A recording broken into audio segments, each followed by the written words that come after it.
Olá!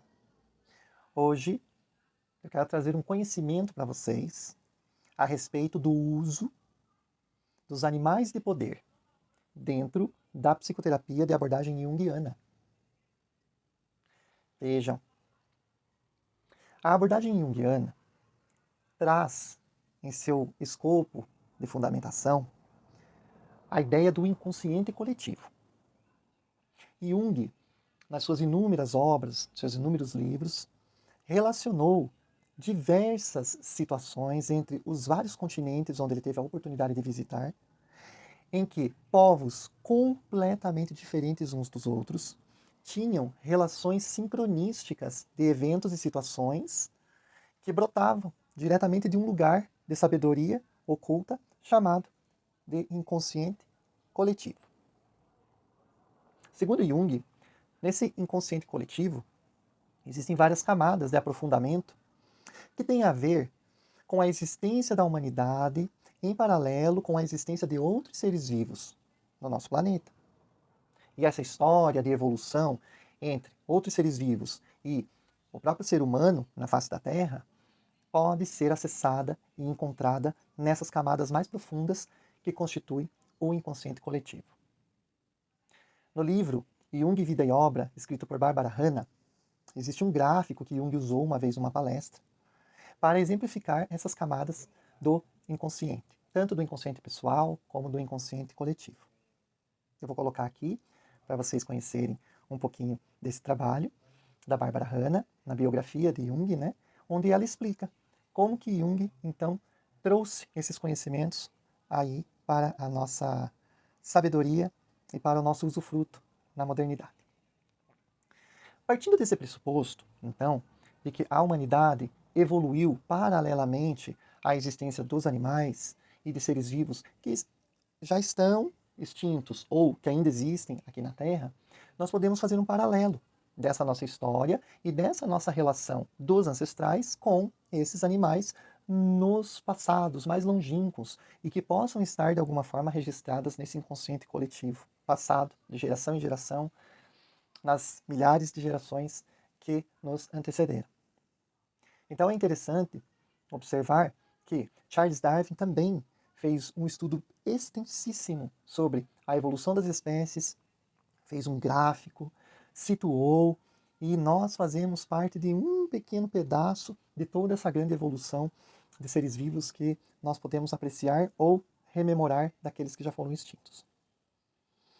Mas qual que é a relação disso com animais de poder? Aí, vou me valer de uma outra fundamentação, que é uma fundamentação do livro de James Sams e David Carson, um livro Cartas Xamânicas, que fala sobre a descoberta do poder através da energia dos animais. Nesse livro, trazem a psicologia indígena norte-americana, chamada de xamanismo. Nessa psicologia indígena norte-americana, encontra-se uma prática de autorresgate, autoconhecimento, ligada aos potenciais que cada animal pode nos oferecer quando nos conectamos ao modo de existir e à forma como esse animal se comporta dentro do seu nível de consciência na Terra. Essa ligação de seres humanos com os animais, trazida pelos índios norte-americanos, ela traduz uma grande parte daquilo que Jung trouxe nas fundamentações dele como o inconsciente coletivo, numa parte do inconsciente coletivo em que ele chama de inconsciente animal. Essas forças e esses potenciais ligados aos animais de poder, então, elas podem ser trazidas do nosso inconsciente. Mas como que elas podem ser trazidas do nosso inconsciente? Com práticas voltadas para esse conhecimento.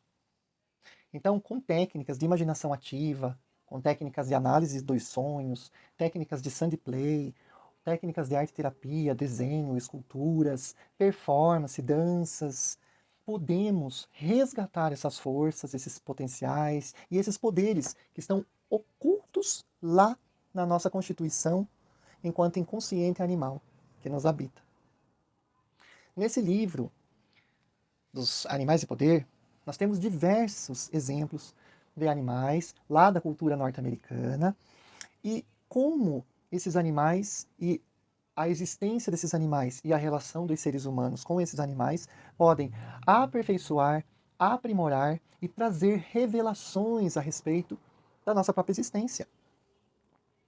Isso acontece, então, quando nós sonhamos, ou quando nós admiramos um determinado animal, ou quando esse animal insistentemente aparece em situações do nosso cotidiano e que nós podemos levar para dentro do setting terapêutico para que possam ser traduzidas de maneira a revelar as situações do inconsciente que podem estar sendo sinais desses poderes ocultos para que a pessoa usufrua deles.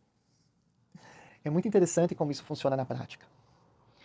Na prática de psicoterapia que eu venho exercendo, já usei diversos métodos, já usei diversas técnicas envolvendo os animais de poder. E é impressionante como aquilo que o inconsciente das pessoas trazem para o setting terapêutico condiz com uma situação que ela está vivendo no momento, condiz com um conflito, com um problema, ou condiz com um potencial criativo, com uma habilidade, né, com um talento da própria pessoa que está sendo trazido por intermédio daquele animal que ela está revelando durante o processo psicoterapêutico.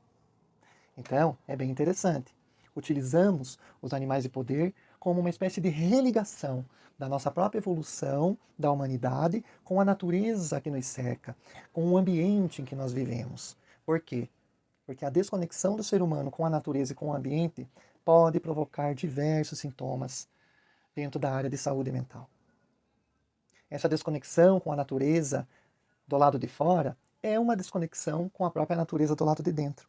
E essa reconexão, essa religação dos aspectos humanos com os aspectos ancestrais, primitivos e os aspectos animais da própria evolução da vida na Terra, amplia ainda mais o sentido existencial, amplia ainda mais o conhecimento da nossa alma e do nosso sentido dentro da nossa existência.